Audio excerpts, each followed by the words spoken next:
I will not apologize for gaiety. Never apologize for gayness. Never apologize for your gayness. Happy Pride! Happy Pride. All right. Oh, God, where are we? What is happening? Once again, we've got a new challenger approaches. Hey, everybody, welcome. I'm back. old hat now. Old hat, she's just been here for so long. Welcome back to Torchlit Tavern. All of you who have been here for too long. It's too long, not so long. Hey everybody, my name is Jameson Oxford. I will be your game master today. We are playing Clue, and we are two, because today I'm playing once again with the lovely Jump In at Any Time. Oh, okay. Please. I thought I'm used to the weasel being like the beautiful, esteemed. I was waiting for it. Yes. No.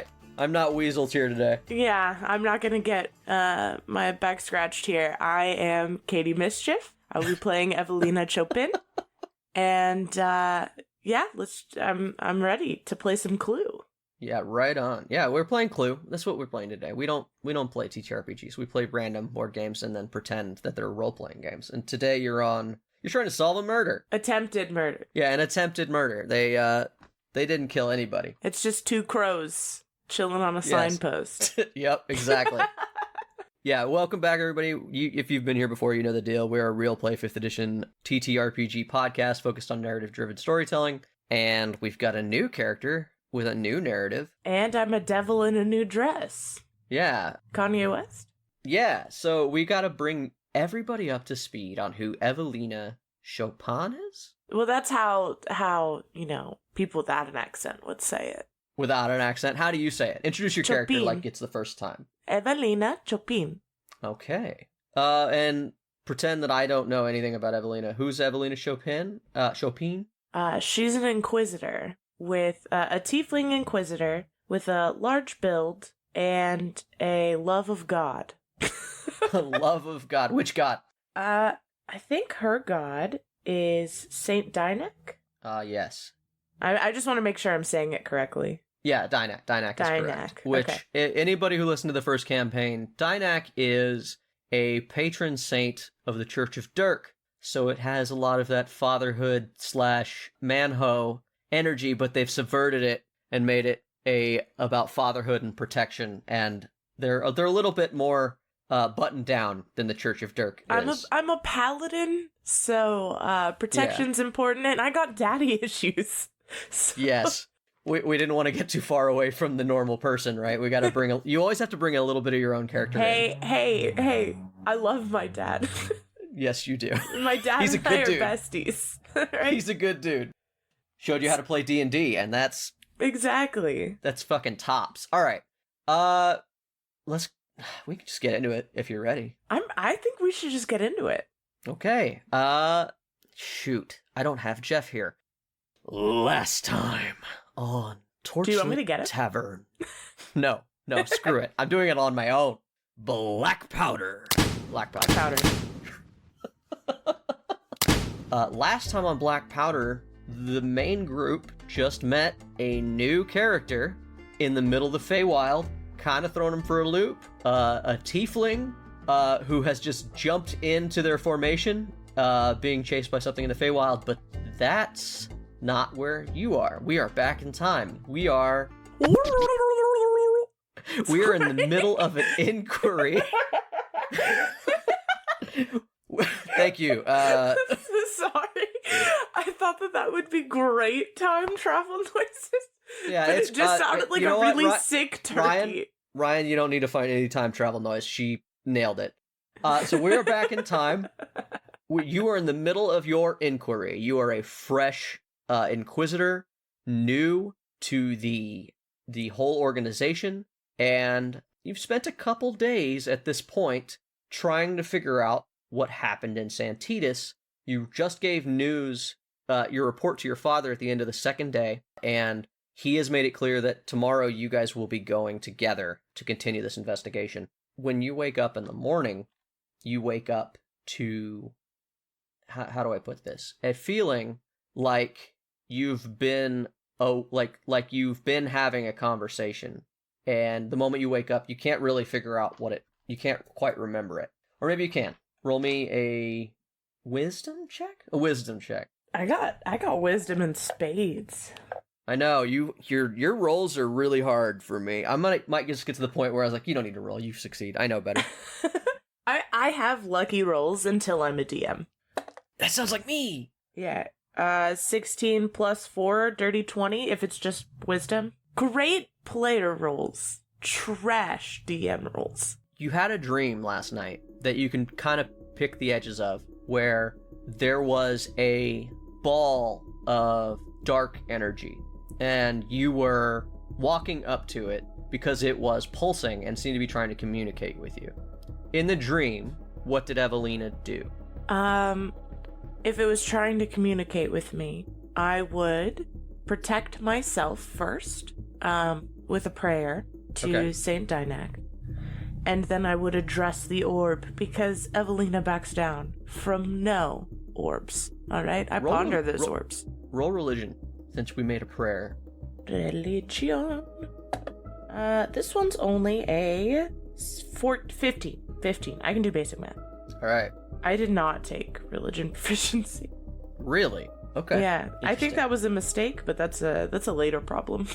So how do you approach? What is your plan as Evalina? How do you confront this thing in your dreams? I think first I would attempt to speak to it in common, but if that didn't work, I would try Infernal, because I do speak Infernal. And I would just first in common, second in Infernal if I don't get a response. What should I call you? There's this long pause before it speaks to you, and it is 100% in Infernal. You realize as the voice comes to your head, not via your ears, but straight to your brain. I am the breaker of walls. Are you devil or are you demon? Information is not free. Why am I trapped here? I do not have all the answers for you, but you were put in my mind, and I guess I fought back. You fought back? Well, you are the breaker of walls, no?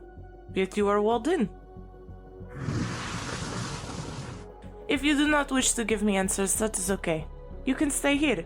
Let me out, and I will not punish you for eternity. No, but I do like your turn of phrase. You feel this will reach out and lash out at you as it speaks. I'm gonna need you to roll me a wisdom saving throw. Saving throw? Hell yeah. My wisdom saving throw is a 22. So you feel as it makes connection, and this growl, this rage touches your mind. You feel how fucking powerful it is. And you're only gonna take 4 psychic damage as you wake up from this, but you successfully sort of extricate yourself from its influence before it can hurt you any further. But it 100% tried and did cause psychic damage to you as it's railing against whatever prison seems to be holding it, and you wake up. Nasty fucker. I pray. You pray.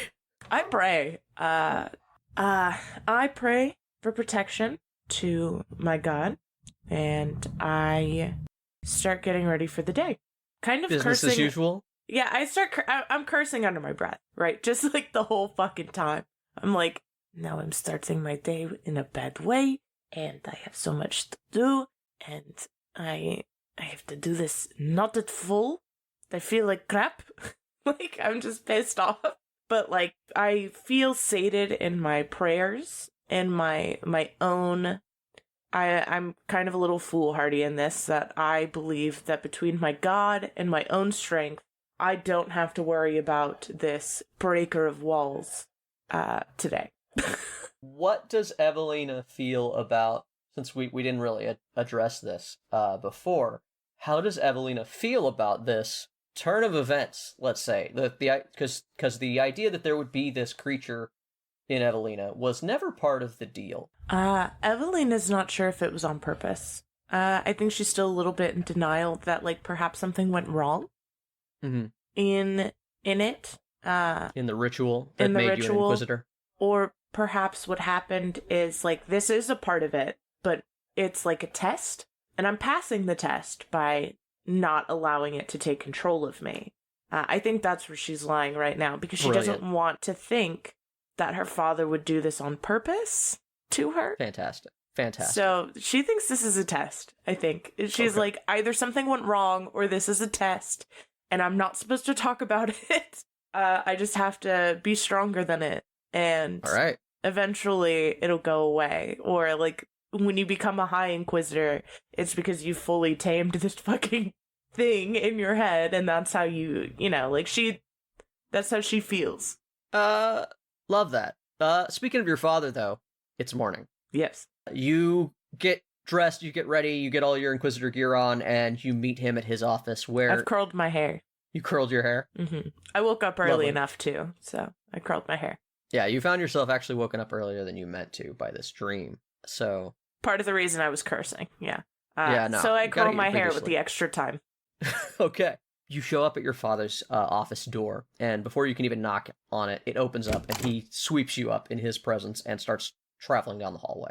Come, we have very little time. We've much to do. Yes, Grand High Inquisitor Chopin. Father? He pauses and looks down at you. He doesn't say anything. Roll me an insight. Insight I'm good at. 16, though. I didn't roll great. He looks angry again at you, like very, very frustrated. And he's like, "You are never to call me that again." Okay, my apologies. Like, I look like I'm gonna fight it. Like, we live in the same house, dude. Like, you want me to just Yeah. call you that at home? I look like I'm gonna fight it, but I just go, okay, yes, my apologies. He looks like he's gonna say more. He bites it off. He's like, "We are going home. I must pick things up from the house." Yes, Grand High Inquisitor Chopin. I say it pointedly. Like, oh, so we're going home? And you want me to not call you father ever again? Great. Can't wait to tell mom about this. And yes, he just sort of nods, and you guys go to the portal room, and you get teleported from Portiston Mar to Bree. It's no big deal. Welcome to the Inquisitor Towers, where you could just move across the frickin' world, wherever there is one. And you guys go to your house. Is there anything that Evalina would pick up from home before we continue the adventure? Yes, absolutely. I think she would keep most of her Saint Dynac paraphernalia at home in Bree. And since she's probably going to be traveling long term, instead of leaving it in the Inquisitor Tower, she would grab that stuff for sure. Probably a couple books, like, that are important to the faith, and some things that are comforting for her, right? Because she wouldn't have, like, stuffed animals or things like that would be comforting to her right now. It would be, like, prayer, I wouldn't say beads, but, like, things that are of her faith that she could put in her backpack without, because her dad's not going to be standing in the door like, what are you packing? You know? I mean, you are a full ordained, like, secondarily a cleric, right? Like, Yes. there is a levels of history. cleric.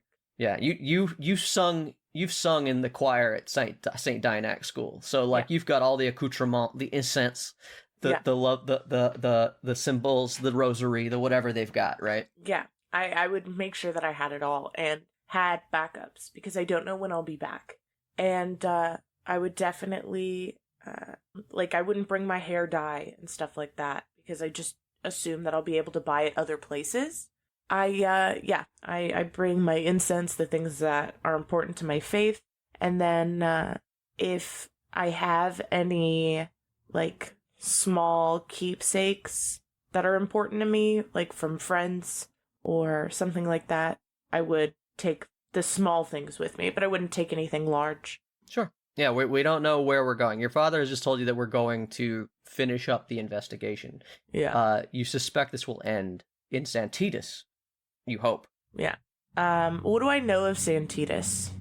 You know that Santitas has been a primacy asset for nearly 2 decades. It was taken over secretly by the primacy and became a full satellite territory of the primacy. Almost. How old are you? Like, maybe just after you were born? Yeah, I'm definitely over 20. Okay, yeah, I believe I'm 22, 23. Yeah, when you were very small, they took over Santitas. When they began the war with Griffinport in campaign 1 a long time ago. And ever since then, it has been the main manufacturing plant for all new Warforged units, as well as where the largest Coca-Cola brand healing potions are made, which has also been instrumental to the war effort for the primacy. All right, yeah. I wouldn't need to bring too much else. Although I do often think, I just want to add this story note for my character, that she often wants to buy a Warforged. She wants to buy a Warforged? Okay. Yeah. One more note about the Coca-Cola factory. Just before you took your final Inquisitor test, a few days before your trial, the ritual that made you a full Inquisitor, the news broke out that the Coca-Cola factory was destroyed in Santos. It's been all over the news lately that there's been an uptick in terrorist attacks in Santos, and that was the worst one we've seen. I need a roll to see if I like the taste of Coca-Cola. I think it's disgusting. So. Okay. Yeah, I don't like the herbs used. I mean, yeah, it's too much fucking licorice or something. Yeah, I'm not a big fan of licorice. That's it. In real life, I love that shit, but in here, freak. Hate it. Fucking freak. Black licorice is gross. I like that star anise. I'm not gonna kink shame. So yeah, as you gather your stuff, your father says, "Gather your belongings. We may be gone for several days." And you go off and you grab your stuff. And as you are coming out of your room with all of your bags packed, your adventurer pack sort of prepared, so to speak, you bump into a tall, stately woman dressed in a really elaborate, gorgeous dress of white and gold brocade, and she stops short in the hallway and says, "Evalina, my darling chosen." Mother, it's so great to see you. And she comes in and gives you just a warm hug. I hug her back, and then I look at her and I go, do you know if Grand High Inquisitor Chopin is ready? Your father is home? I did not know. I am not allowed to refer to him as that. Ever, he says. Oh, well. It's a new dynamic, obviously, for all of us. So, if you could just bear with him. He's old-fashioned. Anyway, it's so good to see you finally returned. I cannot wait for you to get to work. So I'm assuming that everything went good becoming an Inquisitor? I am, just struggling with my final test. Your final test? What final test? I look around to see if my dad's listening. As you look around, he comes out of a back room. Yeah. And he just sort of stonily looks down the hallway at the both of you. Inquisitor business. Tristis. Yes, Mother, but it was so very nice to see you. And I promise that when I come back, that I'll seek you out straight away. It is for the best. I am quite busy, actually. I was on my way out. I did not expect either one of you to be here. We'll catch up later. My beautiful chosen one. You're going to do great things. She gives you a kiss on the head. Everything she does is, like, very proper, even familial love. And then she just sort of whispers in your ear, "Knock 'em dead." Then she, like, just shuffles away past your father. They kind of greet each other stonily. Like, they have not been close for many years. There seems to have been something that has happened between the two of them at some point when you were a child. That you don't know what happened, but they've been that way for a long time. Damn. So that's when my dad's acting like a dick. Yeah, he hasn't gotten laid in, yeah, 15 years, bro. You see she gives him a wry smile, and he just sort of stares at her, and she goes about her business, and he says, "Evalina, are you ready?" "Yes, Grand High Inquisitor Chopin." I say, like, you didn't say Inquisitor Chopin, so should I call you father? No, I'm not gonna, ever. You know what? Fuck it. He's gonna roll insight. He looks at you, and there's, like, the flash of defiance, and he just, like, once again, his whole thing is just he stares you down, and then he just starts walking out of the house. This is called malicious compliance. Malicious compliance, yes. White mutiny. Yeah. All right. As you are leaving, he steps out, and he's like, "To catch you up on the situation." Stupid question. Do I know if my dad likes the taste of Coca-Cola? He loves it. My dad likes black licorice. He can't be trusted. Mm-hmm. All right. So he says, so to get you up to speed, ever since the destruction of Coca-Cola, these attackers on the primacy, we've been following up.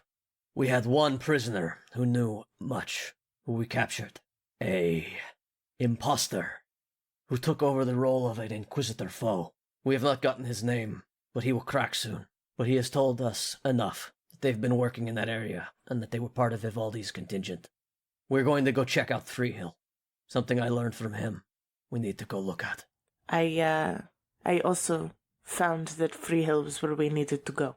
Yes, you've confirmed that. So we must go. I thought maybe I could skip over it as something unimportant, but there's more there than meets the eye.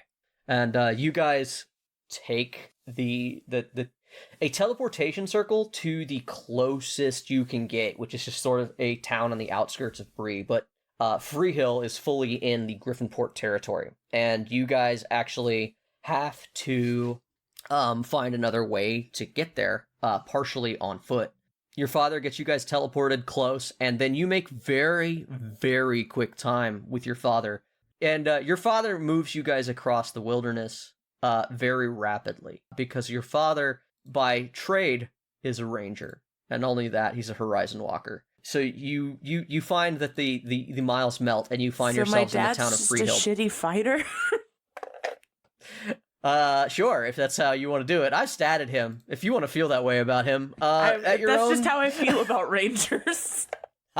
Shitty fighters. How dare you? There are Aragorns out there. That guy's just cool in real life, alright? That's true. Your father takes you to the town of Freehill, where it's a backwater village. There's maybe 50 people who live here. There's a small town, like, manor house that the mayor, quote-unquote, of Freehill lives in. And there's more sheep here than people. This is the place that I had reason to believe You learned about Freehill because the character Halor, who was the... Air quotes. Yeah. Halor, the mercenary, the hobgoblin mercenary that you looked into, they were supposed to meet up with Vivaldi and go to Freehill. That was like the first part of their contract. So whoever is quote-unquote Halor was not the hobgoblin that went there. So this is the first place, in theory, that Halor went. Fake and, Halor. As you go there, you guys ask around the tavern, you talk to a few people. Your father is like, it's only noon of this first day that you've entered Freehill. Because that man is fast. Yes, and... He's fast as fuck, boy. He's fast as fuck, boy. And you talk to the people, and eventually you guys find yourselves, after speaking to a few people and learning that when Vivaldi was here, the Inquisitors did what they did. They got everyone in line. They, took tithe, and then he had a meeting with the mayor, where he was looking into information, didn't get a lot, but there was a gnoll attack on the town at the time that was put down by the Inquisitors, and even this Halor was pivotal to it. Apparently, Halor and C3PH and the Warforged unit went out with Inquisitor Foe, who you now know was in prison, and went and put down this gnoll camp out in the wilderness. Yes, but he is not an Inquisitor. No, he is apparently from Griffinport area. Griffinport has tieflings? We don't know.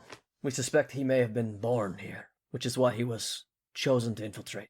He was working directly under Vivaldi, which means he got far.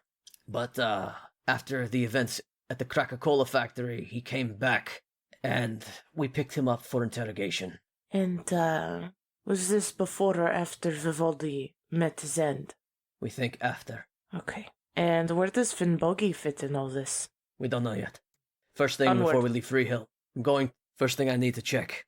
He goes out into the wilderness again, and you watch, even though he follows, surprisingly, this 10-day-old trail. You watch your dad track where this group went, and he finds the easiest one to track is this, half a ton... Fucking Warforged moving through the woods, yeah. So there are still deep tracks and broken branches wherever it went.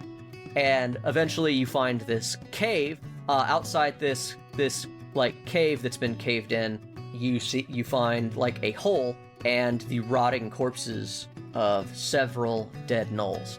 Roll me a perception check. 7. 25. As your father checks the bodies, you see him kind of looking around, and you hear him mumble under his breath, Gava will not like this. Do I recognize any of these gnolls? I doubt I would. No. Gnolls are bad. Gnolls are just bad for everything. And you are not aware of... Gnolls are bad. Gnolls are bad. Like, they're a nuisance everywhere. Inquisitor Chopin would not know anything about gnolls or how they may or may not be... This is a really smelly cave. Yeah, it's a super smelly cave. Your father actually just jumps straight in the hole. Like, he's not... Like, he looks around, and you're just sort of chasing him at this point because he moves so fast. And you just watch as he jumps down in the hole. You hear a little splash as he hits the bottom. Am I meant to follow you, Grand High Inquisitor Chopin? No answer. Will you catch me? I say to my dad, hoping he'll be like, fine. Father, please. If he doesn't answer, I will jump in the hole, and if he doesn't catch me, that's still my dad. And you do not hear anything. No response. I jump in the hole. You land with a splash in like 3 feet of water, and you see that he's digging through some rocks, and he's got out some sort of magical doohickey that he's scanning the area, and you see that he pulls up some like shards of this strange purple rock, and you see him shaking his head, and he turns around and he sees you, and he says, A seed of the World Tree was here, but also demonic essence. Do you believe that Inquisitor Vivaldi was here? I know he was here. The purple, is that from the seed? Yes. As he says that and you ask that question, he kind of realizes that he's talking to you, because he's almost like in his own mind lately, and he kind of he looks up, he's like, This is part of my own investigation. It has nothing to do with yours. Yes, Grand High Inquisitor Chopin. So he sits up, and he looks back up in the hole, and you just watch him teleport the fuck out. He just blips out of the hole. Come, it's time to head further. I'm sitting in the hole, and I'm just like... Come, next stop, Santos. How high is the hole? It's about 15 feet up from the water level. I stand there for a minute, and I look up, and then I'm like, I don't know if I can climb this. I attempt to climb out, because in my armor, I think I wouldn't be able to jump that high. Okay. Like, there's no wall near it. Like, it's literally a hole into a cavern. So go ahead. And okay. It's a DC 20. Like, it's doable, but it's gonna be like a DC fucking 28. Like, yeah. I don't see if think you can I do it could on do your that own. either. Because it's acrobatics, right? Athletics, actually. Oh, it's athletics? Still couldn't even possibly only get a +2. So Roll that dice. yeah, I'm gonna Just roll that it. dice for me. Roll that dice for the feels for me. 11. Amazing. As you try to climb the wall and you get to the first like part where you have to like swing out and try to like grab the lip, you just fall into the water. Your father appears as you wipe muddy like water away from your face, appears at the top of the hole.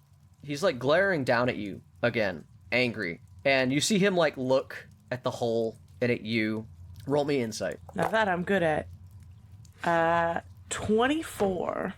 It feels like your dad is thinking, like, it looks like it's like he could cave this in. He could leave you here. He could shut the hole. Like, that's the thoughts that you feel like are running through his mind.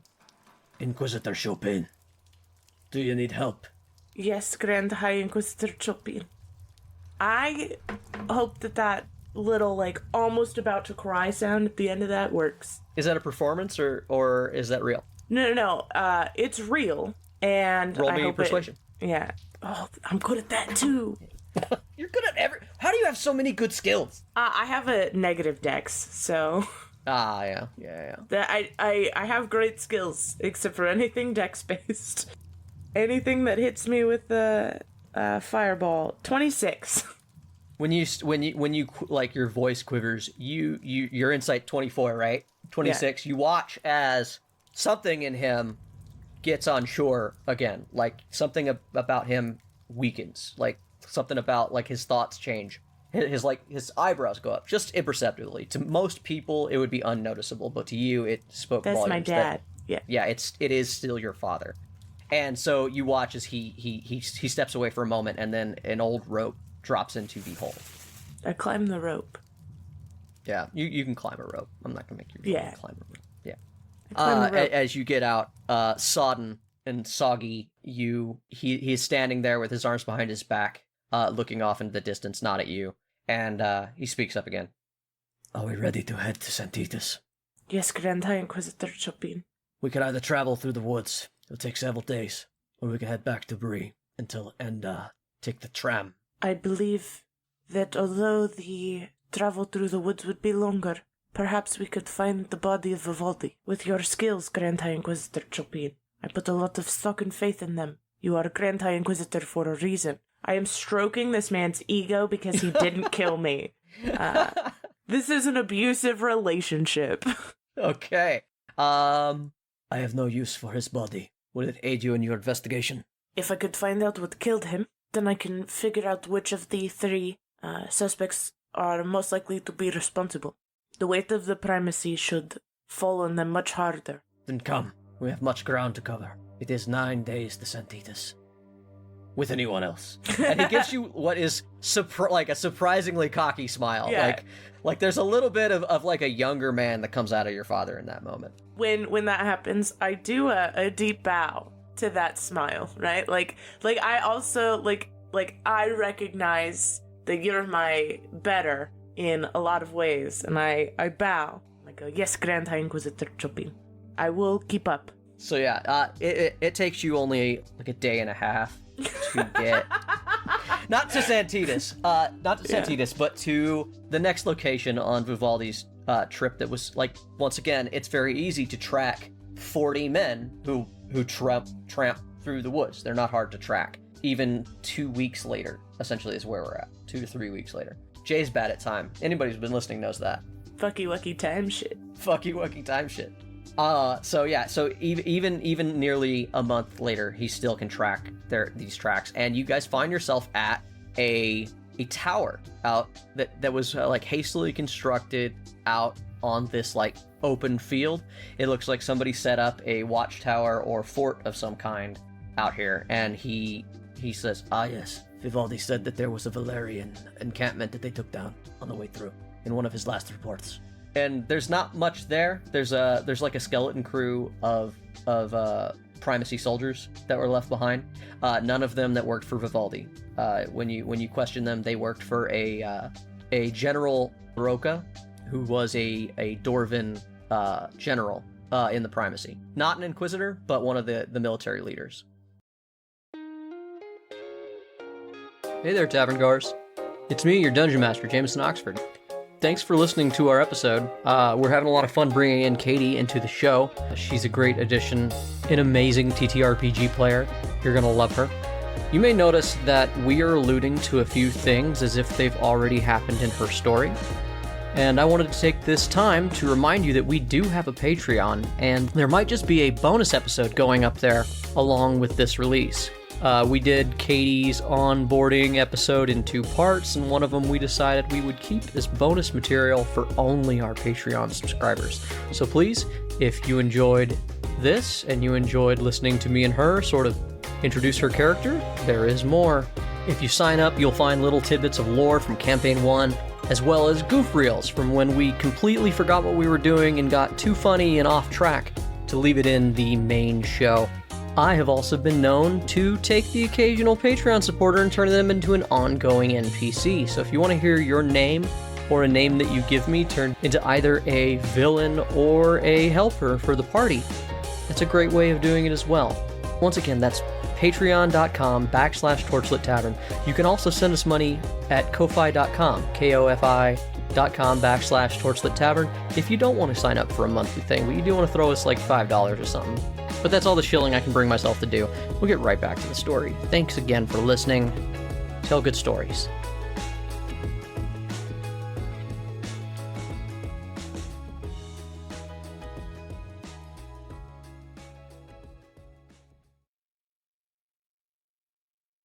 Your father's asking questions. Is there anything you want to ask? I feel like I'm still trying to stroke this man's ego and not piss him off. So I would ask questions where they seemed appropriate, but I feel like if I ask too many questions, then it would be seen as me believing he's not good enough at his job.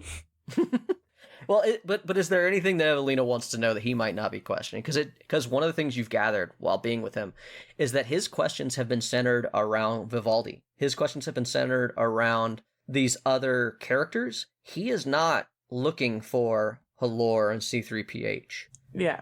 He is leaving that up to you. He is looking for what happened to Vivaldi, and you also noticed that he seemed very interested in that other site with this Seed of the World tree thing. Right. Like, I asked them questions like, you didn't work for Vivaldi, but were you here during the battle? Did you see the other three that were with Vivaldi? I give them their basic description if they saw them. Yeah. No, there was these three. There was a warforged who took over the cannonading and did an amazing job. And then there was also the mercenary, not medium height, stocky dude, took shots straight to it. There was actually a second guy who I think he was a mercenary. He was with their group. Eric the Barbarian led the charge with the force, but the Halor and C3PH used the cannon fire to hide their advancement and assaulted the sniper tower. And without their help, we would have lost. So many men tried to take this tower. We were almost no casualties in the end because of what they did. That is amazing. Yeah, it was a wild day. They captured actually a Knight of the Golden Rose from Valeria. That is great work. Knights of the Golden Rose are the personal honor guard of the King of Valeria, and Valeria is the #1 enemy of the Primacy. You guys have been at war with Valeria since before the Primacy was the Primacy. Bree and Valeria don't like each other. Yeah. Like, it's the 100 Years' War sort of a thing. And I go, down with Valeria. Down with the Valeria, yeah. Good wine, though, don't tell anybody, but they left the store downstairs. And then he looks at you, he looks at you, he realizes he just said that to an Inquisitor. I'm going to jail, aren't I? No, that's okay. I also indulge from time to time. Whenever we can kill a good Valerian merchant. Do you take bribes so that you don't remember that I said this to you? If you could take me to the storeroom. Or the Grand High Inquisitor that's also asking questions of my boss. Yes, how about you take me to the storeroom? Did you let the 3 in there as well? What? No. No. He's like, no. They didn't stay long. They did celebrate. I was with them, but because if they've had a taste for Valerian wine, perhaps I could bring it to them as a gift. Sure. Yeah. No. Anything you want. Inquisitor Chopin. Yeah. Anything you need. He literally will give you the whole fucking barrel and several bottles, whatever you want. I just take a couple bottles. I take a couple bottles because it's I know from what I've learned, when you meet I'm going to be meeting these people at some point, and perhaps, or it's a great gift. Yeah. It's a great... Valerian wine is something that, as an Inquisitor's daughter, you are not unfamiliar with, because Inquisitors always get the good shit, even when it's illegal to have. Because it's a contraband, it's bootleg, it's bad. Yeah, perhaps maybe I'll give a bottle to my dad so that he'll be less mad at me, I don't know. And Valeria is known for its vineyards. It's 90% of the countryside is just grape farms. Yeah. Valerian I'm just wine going to take, I think 4 bottles is enough. It's a nice tight 4. I mean, that tracks. That goes along with what I told them, that they can only hold 4 potion bottles at a time, effectively, without them breaking. They might clack into each other. Yeah, and also I have no interest in Coca-Cola, so... Nope, can't have that shit. I have healing magic from God. Why the fuck would I drink that swill? Yep, solid. So yeah, this is a character choice I've made, and I don't care if it hurts me later. As you continue your travel to your father, he fills you in a little bit further that General Roca also never came back. Like, her contingent after this fight that split off, she left a few soldiers here to man it, they disappeared. They never made it home. And there is no idea where they went. Like, no clue. They've been looking for 80 men and her for a while now. It was at twice the size of Vivaldi's platoon. I try not to let show my absolute shock at how shitty they're running things. You lost how many people weeks ago, and you're just now following up? They have been following up, but they have not been able to find it. That is the problem, and that's the alarm. You've lost 120 people just out of thin air. Can't find them. Yes, but I don't say that. I don't say that. So, and it doesn't take you long before you do find yourselves. You travel another day, and you find yourself at the Celis River, where you see some sort of fight seems to have happened. There is these large, like, ant hills that have been rebuilt. These very fucking, like, fist-sized industrious ants that build, like, the termite mounds by this river. And it looks like a fight happened amidst those structures. Your investigation? Your father, yeah, go ahead. Your father definitely, like, winds you through them without pissing off the ants, because he's good at that. He knows ants. If that man knows one thing, it's ants. You've never been camping with your dad, unsurprisingly, and you're kind of surprised at how comfortable this man is out in nature. Especially because I've never seen it. Dirty 20 never. For investigation. So you guys quickly find what essentially amounts to, like, this. There's not a lot of evidence of it, but it's clear that a fire broke out in this one patch. Like, all the brush is cleared away, and there's some, like, darkened rock. But there's nothing left other than a few sturdier bones, as these fist-sized ants have done their work with a corpse nearby. But it's clear that somebody died here, and there's no skull, which you'd think would be a bone that would survive. A few femurs, the hips, and you'd think the skull might live, because every smaller bone has been dragged away somewhere. They kept the head. Seems. Do you know speak with dead or any other? I know your mother taught you cleric arts. Are you capable of that still? Yes, father. Yes, what? Grand High Inquisitor Chopin. It's more difficult when you bring mother involved. Is it a problem? Is mother a problem? Hold on. My spell list is really fucked. I'm sorry. It's very hard to read because it's all just... Yeah, you told me you have like 80 first level spells? Yeah. What level is Speak with Dead? Oh, it's a 3rd level necromancy, yeah, so it's unlikely. Yeah. I definitely don't have it then. No, Grand High Inquisitor Chopin. I am not as learned in the arts of my mother as I am in the arts of Inquisitor. Show me what you know. I cast guidance on myself, and I try to ascertain the height of the person based on the large femur. Sure. What am I rolling? Medicine. Oh, okay. That's great. So 15 plus 4 plus 3. So 22. God damn. Yeah, this person, it matches Vivaldi's height. It's you believe it's male based on the hip bones, and, like, everything sort of leans toward tiefling. There are notches in the bones that like spikes are trying to grow in the skeleton, which is something very common in tiefling bone structure. Even the first generation ones like Vivaldi would be, where the bones haven't quite grown those sort of nodules. They're still there when you peel the skin from them. It's definitely a tiefling of his age and height, so it's very likely Vivaldi. His bones just, like, aren't pink or something. That would be easy. No, you don't have pink bones. Damn it.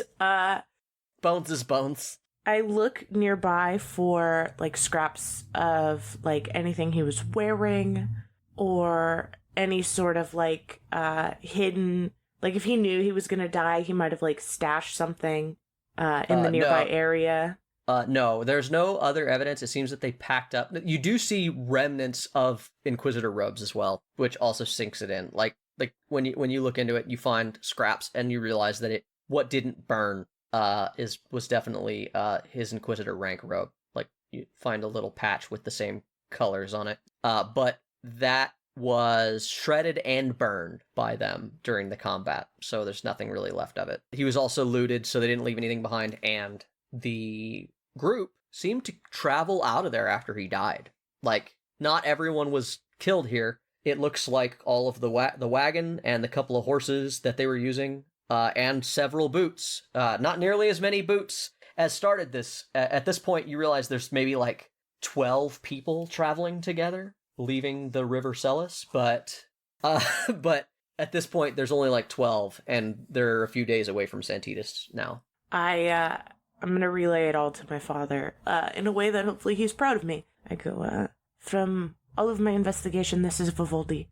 Based on the notches in the bone, the length of the femur, and the position of the male pelvis, and a scrap or two of the Inquisitor robes he wore. After this, they traveled out almost immediately after looting and taking what was his, with about 12 men headed towards Santitas. I see. I did not find any stash of Vivaldi. I do not believe he knew he was about to meet his end. Yes, I've been unable to find anything that belonged to him. No seeds, no magic items. But it's for certain he died here. It is at this point that we believe Inquisitor Foe took over the contingent. Reports say that Inquisitor Foe arrived with no one but C3P4, the Warforged, and the mercenary Halor, and a handful of other soldiers. This all tracks. There is a chance that they were killing soldiers when the opportunity arose on the way there. Yes, there are more footprints here than there were who arrived in Santitas. We cannot prove that they were the ones who were killing the soldiers, however. This is dangerous woods. We are fully in Broken Circle territory. We will not light fires at night for the next 2 days till we arrive at Santitas. The Broken Circle is home to the imposter Halor. This is what you have told me. Perhaps they helped him. Very likely. Inquisitor Chopin, let us go. Yes. Right away, Grand Inquisitor. The ants tolerate us for only so much longer. And you guys... The ants, Mason, what do they mean? Yeah, so you guys continue on to Santitas. You find evidence of dead soldiers, like periodically. Roll medicine again. I'm gonna cast guidance, even though I already rolled an 18. 18 plus 4 plus 7, 25. Once again, animals have caught a lot of these bodies. It's been too long, but you definitely get the impression from at least one or two of them, because you find like a handful, that knife work was done. Precise knife work was likely what killed these soldiers. Assassinated. Likely. Precise knife work or long or short blade of some kind. And then you guys arrive in Santitas. That's all that you find. You've fully tracked Vivaldi's route, or at least the platoon's route, all the way to Santitas. And Santitas, when you arrive, you crest this hill, and it's just coming to the end of like the 5th day that you've been traveling with your father. And you arrive over this hill, and it's like when you get to Vegas and you crest that hill and there's all these lights. It's dark and all these lights are shining, and you crest it, and this town is lit by stringed lights because it's this town of artifice and magic, and it shines almost like... Yeah, it shines almost like its own little moon or sun in the evening light. And you've never seen anything like it. Lights, like magical artificial lights, are in Bree and Porta Sin Mar. They use them like for street lights and stuff, but nothing like this. There's like spotlights and like images being thrown up on the sides of buildings, illusory magic being thrown up into the sky to advertise a tavern. Skyrite! Yeah, like it's wild, and even to someone like you who comes from quote unquote the civilized city, this is impressive. Hold on. Let me see if I react appropriately for an Inquisitor. I try to like stifle as much as I can, but what I do end up doing is going, wow, that is beautiful. Don't you think, Grand High Inquisitor Chopin? He looks out and he kind of gives you a weird look, and then he turns back to it and he says, half of these lights aren't even on. Santitas is quite a sight to see. They're currently on lockdown since the attack. Yes, perhaps we should start their questioning. Yeah. You guys go down and you find a team of Inquisitors. I'm just trying to have 1 or 2 human moments with my dad. Hey, these are good. Like, this honestly, even though he seems so cold, like this is they're really rocky. Like, you can't figure it out. He keeps going through these periods of rage, like this fire in him that like is aimed at you, but also every once in a while he like the veneer comes down a little bit. Does his devil know that my devil's true? Maybe. Let me ask what Evalina thinks of spending several days. Does she think that he has a devil in her? You don't know that for certain. Like, what is your take on the interactions? I think Evalina thinks that she's kind of going with this as the final test. So I think she would assume that he does have one in his head that's locked up. Mm-hmm. Like how hers is, right? Like trapped. And perhaps, like, in her mind, right, this is, like, we as Inquisitors are Inquisitors because we're strong enough to trap this evil. Sure. And keep it safe from the world. Right? Like, her head's been spinning about it this whole time. Oh, and that's what she's going with. It's a master class in how people can be deluded. It's so good. Yeah. Like, yeah. Oh, well, my dad wouldn't do this to me on purpose unless he thinks I'm strong enough, which is why he thought I didn't have the heart for it. I've been trained for this sort of thing my whole life. Obviously, this makes sense. I'm trying to keep people safe from demons or devils or whatever's in my head. The enemies of all of the primacy people, you know? Yeah. So I'm keeping it trapped in my head so that it couldn't hurt others. Especially because you're a cleric, right? Like, you have a cleric's training, which means that you are very aware of the dangers of demon and devil influence, right? Like, so you would... Oh, God, it's so good. All right. I thought you would enjoy how I went with it. I do enjoy that. I enjoy that quite a lot. It's so tragic. Let's continue. Yeah. Tragic birth story TM. So yeah, you guys head down into Santos, where you are immediately greeted by this contingent of Inquisitors who have taken the train, the underground train that they have. You can get to Santos from Bree in like a day. Like, it's a super fast, high-tech artificer's creation that the people that Martha of Santos helped develop a long time ago. Magnets. How do they work? Right? And something to do with a blink sack, dude. It has nothing. People tell you it has nothing to do with magic, and you're like, doubt. Sure. Sure. Okay. That's magic right there. And as you are walked through town, you eventually come to like a section that is fully closed off. You see a few people going about their business because they can't keep everybody from living their lives entirely in this town. Although they do try. They do try. Yeah, there is. As you enter the town, you see these 10, 12-foot tall robotic figures of steel and strange material, plastic, like polymers, that are patrolling and scanning the area. And everywhere they go, people are on their best behavior. And then on top of that, you also see these floating, like, sentinel drone style things that are scanning with, like, spotlights and, like, will drop down and interrogate people about what they're about. And you eventually come to a section of the town that's completely closed off because it is like rubble. There are several buildings that look like they've gotten hit with the worst earthquake you've ever seen. And Porta San Mar sees earthquakes occasionally. They're a natural occurrence. But this is like a targeted destruction that happened in the foundations of several buildings. Across from them is this market square that's been like partially lit on fire and like half burned away. Huge swaths of it destroyed. There's wreckage all over the place. It looks like an explosion happened in the marketplace. There are bloodstains on the streets, and you see an Inquisitor who is kind of barking orders at a few Warforged and some soldiers who are all like looking around, taking samples, doing their inquiries like you would do. And he stands up, sees you and your father, and steps sharply toward you all. And as he gets closer, you recognize this man as what you can only assume his name would be Inquisitor List, or as you knew him coming up through the Inquisitor school, Franz List, the second boy essentially. Second boy. Yes. Dr. Evil style. Because Evalina was top of her class.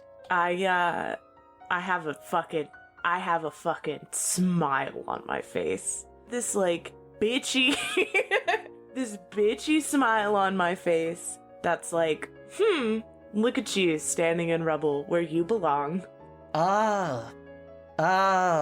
Grand High Inquisitor Chopin and Inquisitor Chopin. He leaves like that pause after saying your father's title and then just yours. Yeah. I did not expect you to come and see our to arrive here. How can I help you? Well, your progress has been slow, Inquisitor Litz. We're here to follow up on our own issues. Roll me a charisma check, because there's two things that have happened here. All right, I rolled an 18. My charisma's high. It's just based charisma. Yeah, my charisma's 20. So just 23. Give me a charisma check. 20. Fuck. All right. 23. Your father side eyes you because he spoke to your father first, and you answered for him. But your father sees this relationship between the two of you and says nothing. He just turns to Inquisitor List. Yes, you've had several days. Have you found out what happened to... He turns to you, realizing that he's never said this. Did you find out how it went down? How Griddle died? And you see Inquisitor List looks around, and he's like, yes. After checking the body, a highly enchanted bullet was used in the attack. He died instantly from a rifle shot to the skull. How is this person's name spelled? Because it sounds like Griddle. Yes, it's Griddle. It's Griddle. Like Grittle. Oh, Ttle. Yeah, and Griddle is the head of Apotheosis. Yes, Apotheosis a rifle shot. is what C3P4 is from? Yes. Yeah, okay. Apotheosis is like the Primacy's Black Ops. It's run by a different person, and much to the Inquisitor's irritation, is not part of their, group. They've done everything they can to get as much information about anything Griddle's company is up to, but at the same time, it's like the CIA and the government, where the government is not always aware of what the CIA does, for good reason, quote unquote. A magic bullet, like from a Brian rifle? I'm not sure a Brian rifle, as good as our quality is actually capable. It is highly likely this was a Valerian gun. The shot was heard too late for a powerful wizard like Griddle to react, so I'm assuming it was from a far enough distance that there was no time, which would imply a highly accurate gun. The Valerians are known for such rifles. Interesting that you think that Brie could not produce the same. We do not typically make them. If we did make one, we would know where it was, and there is no unaccounted for Brian rifle. I have done my research, Inquisitor Chopin. I'm sure you have Inquisitor List, but not as good as someone else could. Just FYI, Inquisitor List, his thing he was best at is tech. Yeah, but I'm still just absolutely still being a bitch. Yeah. Yeah, no, that is one of the bitchiest things you could say, because he's basically an artificer in his own right. He knows this shit, and I don't. He glares at you. You see, even though he's already pink, he gets redder. And your father says, "We would like to take a look around. Also, we would like the area to ourselves. Please make sure no one interrupts us. You've done a fine job, Inquisitor List. Your work is adequate. Thank you." Chopin, that is enough. Yes, Grand High Inquisitor Chopin. But the smile does not leave my face. Yeah, you see, he essentially tucks his tail in front of the Grand High Inquisitor. He knows this is absolutely unfair because you're his daughter. So he's not gonna say or do anything. So he just waves everybody and gets out of there. He's also under the false impression that my dad loves me. So why wouldn't he be? Liz came up in the school, for the listener, as part of your backstory.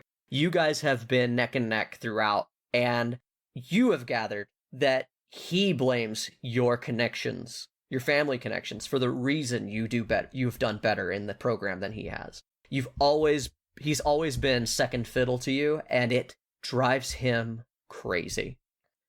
All right, so back on track. they clear out, and your father and you are left with this devastation. And he turns to you. Yes, I lied to you before. One of the higher-ups died in this attack. That's why it has been so important. We've been keeping it quiet because we don't want our enemies to know any weakness, but Griddle was shot. As much as a higher-up's death is a problem, perhaps this will be exactly what we need to be able to take over Apotheosis. I fear that it will never be that easy. I would not count Griddle out even in death. I look like I think for a moment, but really I'm just thinking of how to say this in a way that doesn't piss anybody off. And by anyone, I mean my father. I just try my whole life to not piss off my dad. Perhaps I can do a ceremony where he is buried, and we definitely will not have to worry about him for the next few months. Sadly, the body was taken away by Apotheosis agents days ago. Understood. We don't need to look into this. I simply wanted us to have the location to ourselves. Despite your apparent distaste for Inquisitor List, his forensics has been unmatched. He is a very good Inquisitor. I must apologize, Grand High Inquisitor Chopin. My distaste for him comes from his lack of respect for our family, not his position and ability as Inquisitor. You need not apologize to me. Rivalries can help us grow.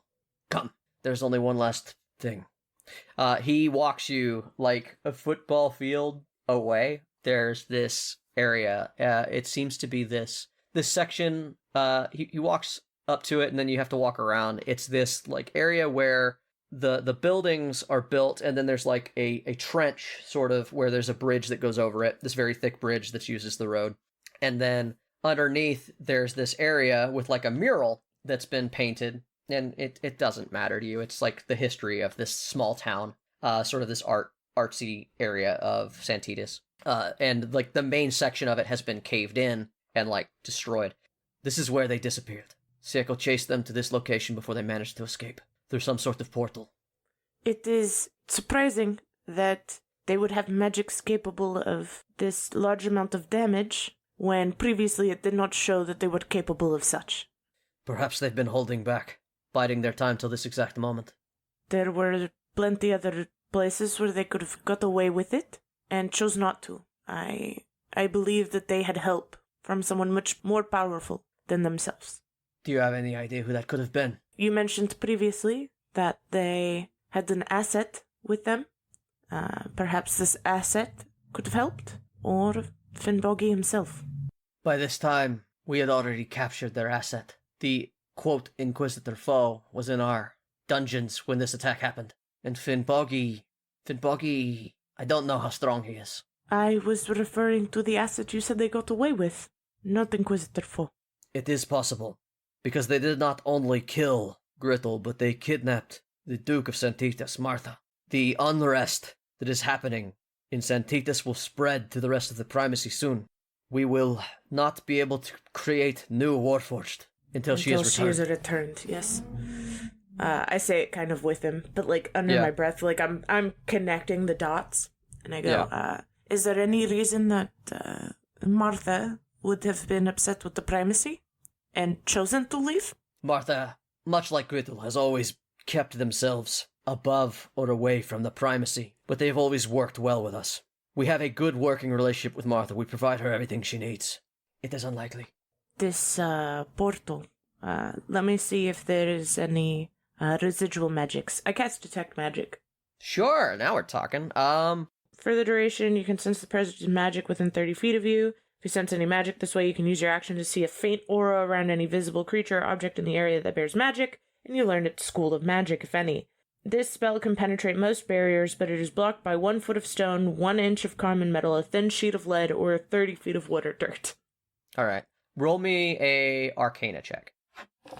I'm good at everything, except for Dex. So, I believe in myself. Fucking guide. Dirty 20. 17 plus 1 plus 2. Yeah. You definitely sense conjuration magic. And I'll give you that as you're checking for it, and you sense this aura of conjuration, and you also know from what your father told you that teleporting in and out of Santitas during the during that meeting should have been impossible. Somehow something went awry there. So you know it couldn't have been a short-range teleport, and if it's long-range, you know that they're anywhere in the plains. But he looks at you as like, do you have any clue as to where they may have gone? I know that it is a long-range spell. It couldn't have been short-range. They are in a different plane, from what I can tell. Very few options available to anyone who wishes to travel the plains. They may be powerful, but there's no way they could go further than the Feywild. They probably went as far as they could go, so. All right. I have a gambit. Much of this does not make sense. It's very clear. I wish to know more. You are a new Inquisitor. They do not know of you. Even intelligence would not know that Evalina Chopin has passed her Inquisitor's test. You are obviously a tiefling and of the primacy, but they've worked with one before. I have a tool, and we could send you to the Feywild. He holds up a compass, and he says, this compass is a simple tool, though largely useless here. It points to the largest deposit of hewn stone, which, here on the material plane, is plentiful. We make the phones out of it. We have many devices created from it. If you turned it on right here, and he holds it up, and it's just spinning in a circle. But hewn stone is not native to the Feywild, and it is very possible that at least one of them has a hewn phone. From what I gather, C3P4 does. Perfect. If you go to the Feywild with this, it will unerringly take you to them. You will be able to find them. Once you get there, pretend to help. Get them to trust you. Find out what they are up to, what they want. I am sitting there and I'm just fucking nodding. Do you think you are capable of this? Yes, Grand High Inquisitor Chopin. Whatever you need of me. he looks at you like dead in the eyes this time, and he's like, I do not wish blind obedience to this. If there is a way to help you accomplish this, now is the time. I look uncomfortable with that when he says that. Like, I don't know what to do other than blind obedience to him. Your life is important. It is valuable. I'm not sending you to your death. I've never expected that. But I am capable. I was top of my class, and I am very well trained in the art of persuasion and understanding people's motives. I know you are not fond of my faith, but it will protect me whenever I cannot protect myself. And lastly... Because it has done such a good job up to this point. I'm gonna insight that. Go for it. I'm gonna insight the fuck out of that, actually. I'm gonna do everything I can to insight the fuck out of that. Sure. Plus, so I got a 22. You sense the anger in that phrase again. You feel like he's never cared much for religion or what you and your mother get into. It's all just clicks and whistles to him. It seems like he's very dismissive of the fact that your religion has in any way protected you. I still think this is like a test, right? Sure. It's protecting me in my test now. Will I be allowed to rest before entering the Feywild? Or would you like me to go now? He squints his eyes at you when you say that, and he seems kind of like he looks at you sideways, but then he continues on. No. Time is strange in the Feywild. We will not enter here. If you enter at this point, you will enter when they entered. You will be days behind. We will talk to an expert. We will place you in the Feywild. It may be very far from where they entered or where they are, but with your skills, you may be able to find them. It will be very, very dangerous in the Feywild. We will get you as close to them as possible, using all of the help from planar allies we can find. Once you get there, time will not be as you think. As you move, time will change. Once you find them, if you make it back, it may be months from now. It may be minutes. You don't know where you will come out. Fairy tales say that you could even go back in time. How will I return? I do not know. If you get with them, I assume they had some way back. From what I gather, as well planned as they seem, they are not. But I will figure this out. Perhaps this will be the reason they need me. That is good. Anything you can do to join them. Finnboggy will know many things. Things that can aid us, things that can aid you. He will be the most distrusting, I imagine. I think he will be the easiest to sway. He gives you a wry smile. I think the most difficult will be the brilliance in the eyes behind Marta. Your cockiness will get you in trouble. Come, we have much to discuss. Soon you will be traveling into the Feywild and you will be beyond anyone's protection but your own. And Saint Dynak.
Hey Tavern Goers! Thanks again for listening to Torchlit Tavern. Today's tale featured Mitchell Travis as Atheru, Jeffrey Lisk as Raesk, Ryan Santos as Number 9, Katie Mischief as Evalina Chopin, and Jameson Oxford as the Dungeon Master. Check the show notes to find where you can follow us on social media, or email us with any of your most pressing questions at torchlittavern@gmail.com. You can also find our entertainers on the streets of twitch.tv/torchlittavern, yelling obscenities at passersby. If you enjoyed our tale, you can tip your storytellers as you leave the tavern, which you can do via patreon.com/torchlittavern, or at ko-fi.com/torchlittavern. Every little bit helps, and those who tip well and often can find themselves privy to an extra story or two, jokes, or maybe even a bit of hidden lore. Our story continues to grow all the time, and though we have no designs on a vast empire, your help is always appreciated. Our theme music for this campaign was designed by the bard, Brett Eagleston. Get his music at bretteagleston.bandcamp.com or find links for all his projects by following Bread Eagles on Twitter. This episode was edited and produced by Jameson Oxford and Ryan Santos. Other music and sound effects are provided by Epidemic Sound with help from freesound.org. And if you should find yourself surrounded by eager ears and attentive listeners, remember to tell good stories.